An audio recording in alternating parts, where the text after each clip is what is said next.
Hello guys, welcome back to my channel. I hope आपको मेरी पुरानी वीडियो अच्छी लगी हो। तो अब हम पढ़ने वाले हैं इकोनॉमिक चैप्टर 1 का सेकंड पार्ट पढ़ने वाले हैं। इस पे हम ट्राई करेंगे कि हम इस चैप्टर को कवर कर दें, हमारा फर्स्ट चैप्टर कंप्लीट हो जाए, तभी हम अपने 60 डेज़ के टारगेट को फटाफट कंप्लीट कर पाएंगे। तो अभी हम जो पढ़ने वाले हैं वो थर्ड टॉपिक के आगे जो हमने थर्ड टॉपिक पढ़ लिया था, आई होप आपको वहाँ तक समझ आ गया हो। हम पढ़ने वाले हैं स्वतंत्रता के समय औद्योगिक क्षेत्र, आगे के कुछ पॉइंट्स पढ़ेंगे। अगर आपको ये मेरा चैनल अच्छा लगे तो प्लीज़ मेरे चैनल को लाइक कीजिए, शेयर कीजिए, सब्सक्राइब कीजिए। तो चलिए गाइस, अब हम आगे बढ़ते हैं। सबसे पहला टॉपिक जो हम पढ़ने वाले हैं वो है हमारा स्वतंत्रता के समय औद्योगिक क्षेत्र, यानी जब हमारा देश आज़ाद, यानी जब हमारा देश स्वतंत्रता को प्राप्त करने वाला था, उस समय हमारे देश का औद्योगिक क्षेत्र किस प्रकार था। ठीक है, तो इसमें जो हम सबसे पहले पढ़ेंगे वो देखिए गाइस। देखो, व्यवस्थित ढंग से औद्योगिकरण का पतन, यानी कि जो औद्योगिकरण था, यानी हमारी जो इंडस्ट्री थी, उसको एक तरीके से उसका पतन किया गया। यानी सरकार ने कुछ नीतियाँ अपनाई जिससे जो हमारा हस्तशिल्प उद्योग था, हस्तशिल्प उद्योग यानी जो हाथ, जो हैंडीक्राफ्ट, जो वस्तुएं बनाते थे हम हाथ से, उन सब चीज़ों का पतन किया गया। पतन यानी उन सब चीज़ों को समाप्त कर दिया गया। ठीक है, और जो निवेश के जो अवसर होते थे, यानी जो हम इन्वेस्टमेंट करते थे, वो अवसर अब कम हो गए। यानी लोग अब ज़्यादा निवेश नहीं कर पा रहे थे, यानी निराशजनक विकास हो रहा था, यानी विकास कुछ हो ही नहीं रहा था निवेशों में। ठीक है, अब देखो हम डिटेल से पढ़ते हैं हस्तशिल्प का पतन किस प्रकार हुआ। तो देखो, ब्रिटिश शासन ने पहले भारत का हस्तशिल्प उद्योग अपने उत्कृष्टता एवं गुणवत्ता के लिए पूरे विश्व में यानी कि जब हमारे देश में कब्जा हुआ था ब्रिटिश का, उससे पहले हमारे देश में इन सब वस्तुएं की, यानी इन सब हाथ से बनी हुई वस्तु की बहुत ज़्यादा मांग थी, इनकी गुणवत्ता बहुत ज़्यादा थी, तो इनकी मांग भी बहुत ज़्यादा थी। लेकिन जैसे ही ब्रिटिश लोगों का शासन हुआ, वैसे ही इन सभी चीज़ों का क्या हो गया, पतन हो गया। पतन यानी ये सब चीज़ क्या हो गए, ख़त्म हो गए। क्यों? क्योंकि सरकार ने कुछ एक ऐसी विभेद मूल कर एक नीति अपनाई थी जिसके कारण ये सब हुआ। अब ये नीति क्या थी, आप इसको देखो। अब हम ये नीति पढ़ने वाले हैं। देखो, सबसे पहली जो नीति है वो है हमारे राज्य की विभेद मूलकर प्रशुल्क नीति। देखो, इसमें क्या हमने टैरिफ लगा दिया, टैक्स लगा दिया उसके ऊपर। सरकार ने कैसे क्या किया, देखो, भारत में ब्रिटिश शासन तथा ब्रिटेन में औद्योगिक क्रांति एक ही समय की बात है। यानी इस लाइन का मतलब क्या है, भारत में ब्रिटिश शासन तथा ब्रिटेन में औद्योगिक क्रांति एक ही बात है। देखो, इसका मतलब ये है, जब हमारे देश में ब्रिटिश शासन यानी ब्रिटिश लोगों का कब्जा हुआ था, ये एक पॉइंट, फर्स्ट पॉइंट तो ये है।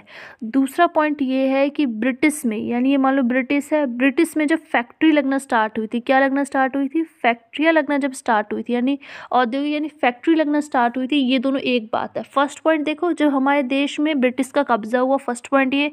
सेकेंड पॉइंट ये, जब ब्रिटिश में, ब्रिटेन में फैक्ट्रियाँ आना, एक ही बात है, यानी एक ही टाइम पे हुआ था ये चीज़ें। ठीक है, तो ब्रिटेन ने क्या किया अपनी जगह पे, यानी कि उनके देश में जो फैक्ट्रियाँ बढ़ रही थी, उनको क्या चाहिए, फैक्ट्री के लिए कच्चा माल चाहिए। ठीक है, कच्चा माल चाहिए। उस कच्चे माल, वो कच्चा माल कहाँ से लेते थे, हमारे देश से लेते थे।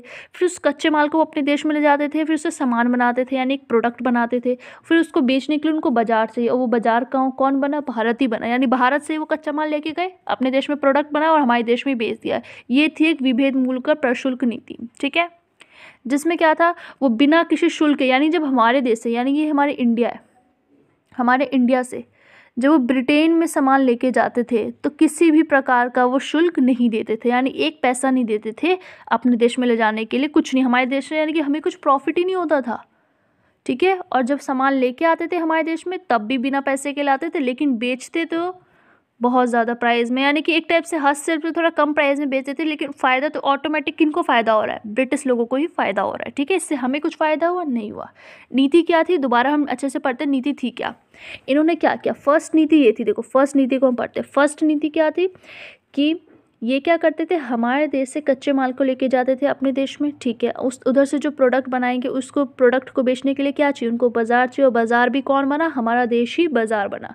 जिससे क्या हो गया, बाज़ारों में जो प्रतिस्पर्धा थी एक टाइप से, वो कम हो गई। देखो परिणाम स्वरूप हुआ क्या, रिजल्ट क्या निकला, जबकि ब्रिटिश वस्तुओं की मात्रा भारतीय बाजार में बढ़ गई, क्योंकि हमारे देश का जो हस्तशिल्प उद्योग था वो तो क्या हो गया, ख़त्म हो गया, फिनिश हो गया, क्योंकि वहाँ की माल आने लग गए। ब्रिटिश क्या, उनकी प्राइस क्या होते थे, बहुत ज़्यादा कम होते थे, तो इसलिए क्या हो गया, हस्तशिल्प जो उद्योग थे वो संकुचित होने लगे। संकुचित यानी सिकुड़ने लग गए, यानी वो ख़त्म हो गए, एक टाइप से फिनिश हो गए पूरी तरीके से। क्यों फिनिश हुए, क्योंकि जो उनके प्रोडक्ट आते थे वो थोड़े से सस्ते होते, तो हमारे प्रोडक्ट जो थे हाथ से बने होते थे, हम बाहर नहीं बेच पाते थे, हम अपने देश में बेचने के लिए मजबूर थे, क्योंकि हम बाहर बेचते थे तो हमें तो पैसा देना पड़ता था, लेकिन इनको तो बिल्कुल पैसा नहीं देना पड़ता था। तो यानी इनका माल जो था वो सस्ता था और हमारा प्रोडक्ट जो था वो महंगा था। ठीक है, तो हमारे जो लोग थे वो तो सस्ता प्रोडक्ट ही खरीदेंगे, जिससे क्या हो गया, हस्तशिल्प उद्योग की मांग क्या होती गई, कम होती गई, कम होती गई, और उनकी मांग बढ़ती गई। ठीक है, इस हिसाब से हस्तशिल्प उद्योग का पतन हुआ। ठीक है,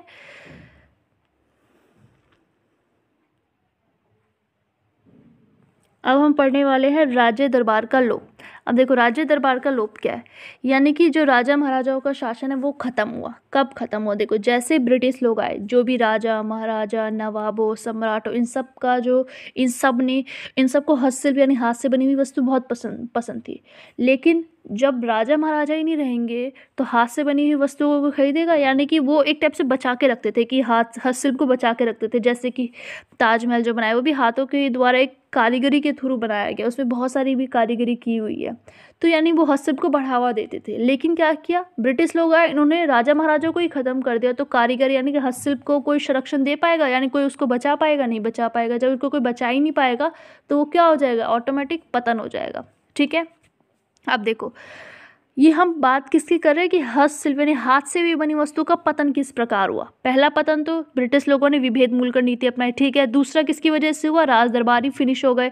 तीसरा किसकी वजह से हुआ, मशीन द्वारा निर्मित वस्तुओं से प्रतियोगिता, यानी जो हाथ से बनी हुई वस्तुएं होती थी वो मशीन द्वारा वस्तुओं से प्रतियोगिता नहीं कर पा रही थी, यानी कॉम्पिटिशन नहीं हो पा रहा था हाथ से बनी हुई वस्तुओं का और मशीन से बनी हुई वस्तुओं का। क्यों नहीं हो पा रहा था, क्योंकि जो मशीन से बनती थी वस्तुएं उनमें ज़्यादा खर्चा नहीं आता था, उनकी प्राइस भी कम होते थे, प्राइस भी कम होते थे, तो लोग आसानी से खरीद लेंगे। लेकिन जो हाथ से बनी हुई वस्तुएं होती थी उनकी लागत बहुत ज़्यादा होती थी, उनके प्राइस बहुत ज़्यादा होते थे, इसीलिए उनको विवश होकर मतलब वो पतन हो गए। ठीक है, दूसरा अब भाई डिमांड बढ़ने लग गई। किस चीज़ की डिमांड बढ़ने लग गई, ब्रिटिश वाली वस्तुओं की डिमांड बढ़ने लगी, फैशन में आ गए वस्तुएं, तो हस्तशिल्प को कौन पूछेगा, वो वस्तुएं क्या होगी, समाप्त हो गई। तो कौन सी वस्तुओं की डिमांड आ गई, इस वस्तुओं की, जैसे कि कौन सी, हमारी हस्तशिल्प तो फिनिश, तो हाथ से बनी हुई यानी कि बिल्कुल फिनिश हो गई, उनका पतन हो गया एक टाइप से, और न्यू वस्तु की डिमांड आती गई। ठीक है, यानी ब्रिटिश संस्कृति से प्रभावित जो एक नया वर्ग उत्पन्न हो गया, उन्होंने ब्रिटिश वाले लोगों की वैसे कपड़ों की, फैशन डिज़ाइन, सब चीज़ों की मांग करने लगे।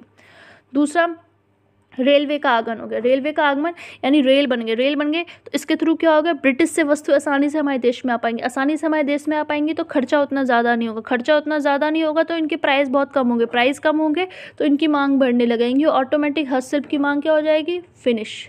ठीक है, अब देखो आधुनिक उद्योग का निराशाजनक विकास, यानी इसको भी हम यहाँ तक समझ आ गया होगा, आई होप आपको, कि हस्तशिल्प उद्योग का पतन किस प्रकार हुआ। ठीक है,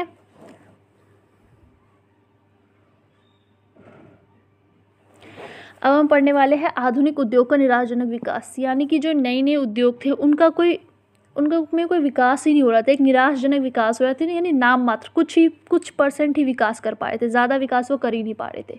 ठीक है, फर्स्ट पॉइंट देखो, निजी उद्यमी द्वारा कुछ उद्योग को स्थापित किया गया, यानी कुछ को जो प्राइवेट सेक्टर थे, यानी सरकार ने कुछ स्थापित नहीं किया, निजी उद्योग यानी कि निजी लोगों ने स्थापित किया, जैसे Tata iron company, steel company की स्थापना हुई। ठीक है, जैसे चीनी, सीमेंट, इन सब कंपनियों की स्थापना हुई। ठीक है, और देखो प्रथम विश्व युद्ध तथा द्वितीय विश्व युद्ध के पश्चात विश्व भर में औद्योगिक वस्तुओं की जो दुर्बलता के कारण उद्योगों की स्थापना, यानी औद्योगिक वस्तुओं की मांग बढ़ने लगी, और ये कम थे, दुर्लभ यानी इनकी मात्रा कम थी, तो इनको बनाने के लिए फैक्ट्रियाँ चाहिए, तो उनकी क्या होने लग गई, स्थापना होने लगी, क्योंकि इनकी ज़्यादा फैक्ट्रियाँ हुआ नहीं करती थी पहले। ठीक है, अब देखो आधुनिक औद्योगिकरण की प्रक्रिया में राज्य की भागीदारी बहुत ही ज़्यादा सीमित थी, यानी हमारे देश में ना जो राज्य बटे हुए थे उस टाइम पे उनकी भागीदारी क्या थी, बहुत ज़्यादा सीमित थी। ठीक है, उनकी भागीदारी बहुत ज़्यादा सीमित थी। अब देखो क्योंकि हमारे पास रेलवे भी नहीं थे, संचार भी नहीं थे, ये सब कम थे, तो इसलिए राज्य से कोई भागीदारी हो ही नहीं पा रहा था। ठीक है, नेक्स्ट देखो उच्च गुणवत्ता से युक्त पूंजीगत वस्तुएं बनाने वाले जो उद्योग होते हैं, जैसे अभी हमारे देश में कई सारे उद्योग है, फैक्ट्री है, मशीन बनाने के लिए उद्योग है, उस टाइम पे वो स्थापित थे ही नहीं। ठीक है। पूंजीगत वस्तु बनाने वाले जो उद्योग होते हैं, यानी मशीन प्लांट, बड़ी बड़ी मशीन्स जो होती है, जो फैक्ट्रियों में लगी होती है, ठीक है, वो सब उस टाइम पे थे ही नहीं। तो हमारे देश में क्या था, उसका अभाव था, उसकी कमी थी। ठीक है। अब देखो एक डिटेल से पढ़े, संक्षेप यानी एक क्रक्स निकाल के हम पढ़े। स्वतंत्रता प्राप्ति के समय औद्योगिक क्षेत्र की क्या क्या विशेषताएं सामने आई, यानी क्या क्या चीज़ थी जो हमें बताते कि हम पिछड़े हुए हैं, हमारा देश पिछड़ा हुआ था। फर्स्ट, हस्तशिल्प जो उद्योग था वो एक टाइप से पूरा नष्ट हो गया। किस नीति की वजह से? राजा की विभेद मूलकर नीति। क्या क्या नीति पता चल गया होगा। ठीक है। नेक्स्ट, आधुनिक उद्योग थे, यानी कि ये सब जो उद्योग हमने स्थापित किए थे वो कुछ भी टाइप का विकास नहीं कर पा रहे थे, क्योंकि हमारे देश में तब रेलवे नहीं था, यानी रेल लाइन नहीं थी, ना ही हमारे देश में संचार साधन था। संचार साधन यानी फ़ोन, मैसेज देने वाले कोई कुछ नहीं था। ठीक है। और पूंजीगत वस्तु उद्योग जो होते हैं, यानी कि प्लांट, मशीन बनाने वाले, वो भी बहुत कम थे या थे ही नहीं। ठीक है। दूसरा, हमारे भारत में जो हस्तशिल्प उद्योग थे वो नष्ट हो रहे थे, और आधुनिक उद्योग थे अभी, मतलब अभी अभी आए ही थे, जस्ट अभी अभी स्टार्ट ही हुए थे वो। ठीक है। तो ये सब पूरा चीज़ क्या दिखाता है कि भारतीय अर्थव्यवस्था क्या है, पिछड़ी हुई है, पिछड़ेपन को दर्शाता है। ओके।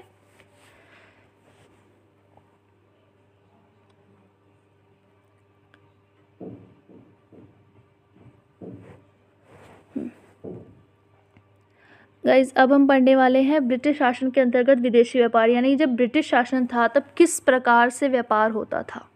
तो देखो, प्राचीन काल से पहले भारत को क्या, किस नाम से जाना जाता था? सोने की चिड़िया। ओके। किंतु भारत में ब्रिटिश शासन के फलस्वरूप, यानी जैसे ही ब्रिटिश शासन आया उसके फलस्वरूप क्या हो गया, ये सब फिनिश हो गया, पूरा सभी चीज़ का अंत हो गया, सभी चीज़ का क्या हो गया, अंत हो गया। ठीक है। देखो, भारत जैसे तैयार वस्तु में हमारे क्या आते हैं, लोहे की कुछ वस्तु हो गई, लकड़ी की हो गई, हाथी के दांत हो गए, ये सब क्या थे, एक टाइप से मूल्यवान थे। ठीक है। इनको हम निर्यात करते थे पहले, लेकिन जैसे ही ब्रिटिश आए वो सिर्फ केवल क्या निर्यात करने लगे, जस्ट क्या निर्यात करने लगे, वो केवल निर्यात करने लग गए कच्चे माल। और क्या आयात, यानी क्या चीज़ मंगवाने लग गए, अपने देश के वो तैयार माल भिजवाने लग गए, यानी वही माल अपने हमारे देश में भेजते थे, और लेकिन लेके क्या जाते थे, कच्चे माल लेके जाते थे। ये कौन सी नीति थी? एक विभेद मूलकर तटकर नीति, जो हमने इससे पहले वाले कॉन्सेप्ट में पढ़ा था। ठीक है। तो ये जस्ट थोड़ा सा है, सब इसमें सिंपली ये लिखना है कि मतलब आज़ादी से पहले, यानी कि ब्रिटिश शासन से पहले हमें सोने की चिड़िया के नाम से जाना जाता था, लेकिन जैसे ब्रिटिश लोग आए ये सब चीज़ें फिनिश हो गई। क्यों? क्योंकि वो हमारे देश से सिर्फ कच्चे माल लेके जाते थे और तैयार माल को आयात करवाते थे। ठीक है। ये किस नीति की वजह से होता था? राज्य की सरकार की एक टाइप से विभेद मूलकर तटकर नीति के वजह से ये होता था। ठीक है। अब दूसरा पॉइंट ये है, प्राथमिक उत्पादों का शुद्ध निर्यात, यानी जो प्राथमिक उत्पाद थे, यानी जो कच्चे माल थे, उनका निर्यात होता था और तैयार वस्तुओं का आयात होता था। ठीक है। तो किस चीज़ का निर्यात होता था? कच्चे माल, जैसे कि कपास हो गया, रेशम हो गया, पटसन हो गया, नील हो गया, नील की खेती अभी हमने पढ़ी थी, नील हो गया, इन सब चीज़ों का क्या होता था? निर्यात यानी वो अपने देश में लेके जाते थे। ठीक है। दूसरी ओर वो क्या लेके आते थे? वो आयात करते थे अपने देश के तैयार माल, क्योंकि हमारा देश क्या बन गया था, उनके देश के लिए एक बाजार बन गया था। वो हमारे देश में अपना सामान बेचना चाहते थे, जिसकी वजह से क्या फिनिश हो गया था, हस्तशिल्प उद्योग पतन हो गया था। ठीक है। तो भारत के विदेशी व्यापार के पे केवल किसका एकाधिकार नियंत्रण था? ब्रिटिश लोगों का, क्योंकि वो निर्यात कर रहे थे कच्चा माल, आयात कर रहे थे तैयार माल। यानी भारत के 50% से अधिक निर्यात एवं आयात केवल किससे रिलेटेड होते थे? ब्रिटिश लोगों से रिलेटेड होते थे। ठीक है। वो आयात यानी जिससे, देखो, जबकि भारत से निर्यात जो भी करते थे हम वस्तु, यानी कि कच्चे माल जो करते थे, वो क्या थे, वो फ्री ऑफ कॉस्ट जाते थे और तैयार माल आते थे। तो हमारा देश उन देश के लिए क्या बन गया? एक विशाल बाजार बन गया था। ओके।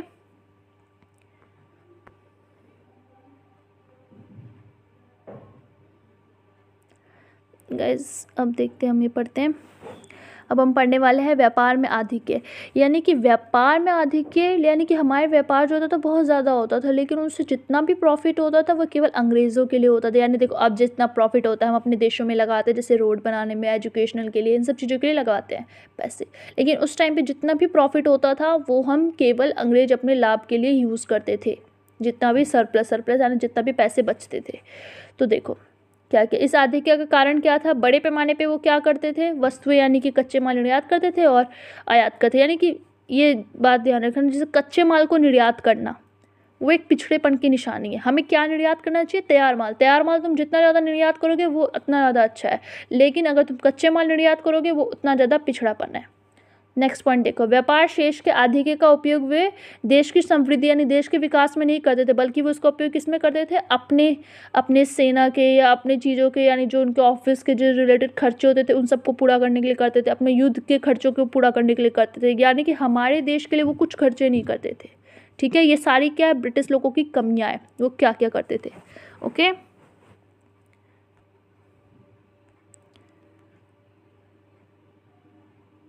अब देखो, ब्रिटिश शासन के दौरान जनसांख्यिकीय रूपरेखा यानी कि उस टाइम पे demographic profile during the British rule, यानी उस टाइप पे हमारी जो जनसंख्या दर, जन्म दर, मृत्यु दर ये किस टाइप की थी, यानी कितनी थी।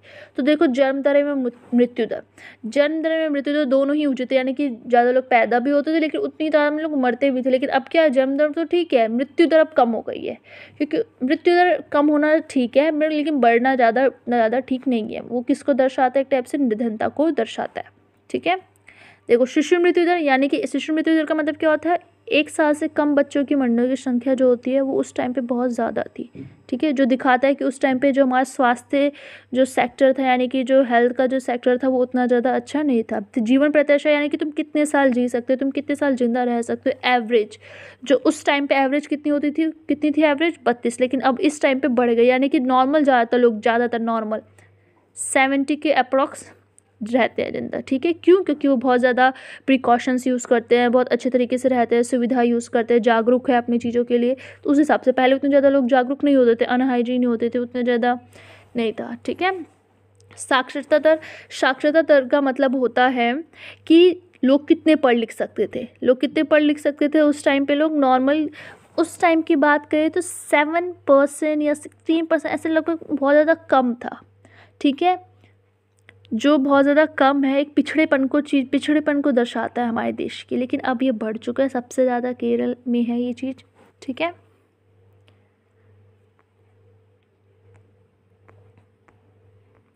अब हम पढ़ने वाले हैं जो इम्पोर्टेंट टॉपिक है हमारा, ये स्वतंत्रता के समय आधारिक संरचना। ओके, स्वतंत्रता के समय आधारिक संरचना पढ़ने वाले हैं। देखिए, आधारिक संरचना का मतलब क्या होता है, इसका मतलब तुम बेसिक ही समझना, बेसिक संरचना यानी कि जो हर देश में ज़रूरी है, जैसे यातायात होना चाहिए, संचार होना चाहिए, टेलीफोन, एजुकेशन, ये सब चीज़ें होनी चाहिए।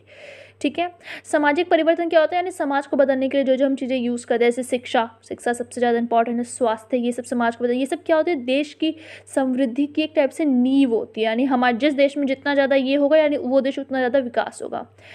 तो देखो, स्वतंत्रता प्राप्ति के समय भारत की आधारिक संरचना किस टाइप की थी वो हमें बताना है। रेलवे का विकास हुआ, ब्रिटेन केवल किस लिए उन्होंने विकास किया, रेलवे का अपने ही लाभ के लिए किया। क्यों किया, वो तैयार माल को भेजना चाहते थे, हमारे देश में बाजार की तरह इस्तेमाल करते थे। उन्होंने बंदरगाहों का भी विकास किया। देखो, अगर एग्जाम में क्वेश्चन आया, बताओ स्वतंत्रता के समय ब्रिटिश लोगों ने क्या क्या अच्छे काम किए, या उन्होंने ऐसा क्या काम किया जिससे भारत को फायदा हुआ। क्या किया, रेलवे का निर्माण किया। ठीक है, फर्स्ट पॉइंट। दूसरा, बंदरगाह क्या होता है, जहाँ पे शिप सब खड़े होते हैं। ठीक है, शिप लगे हुए थे, जैसे शिप का एक टाइप से स्टेशन टाइप होता है।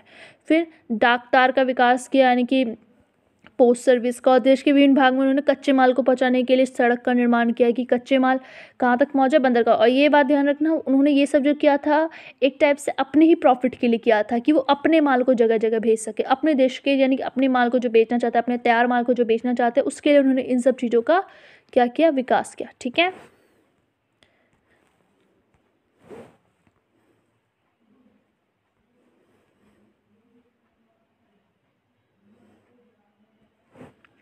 अब देखो, मैंने बोला था ना इस टाइप के क्वेश्चंस आ सकते हैं कि कैसे।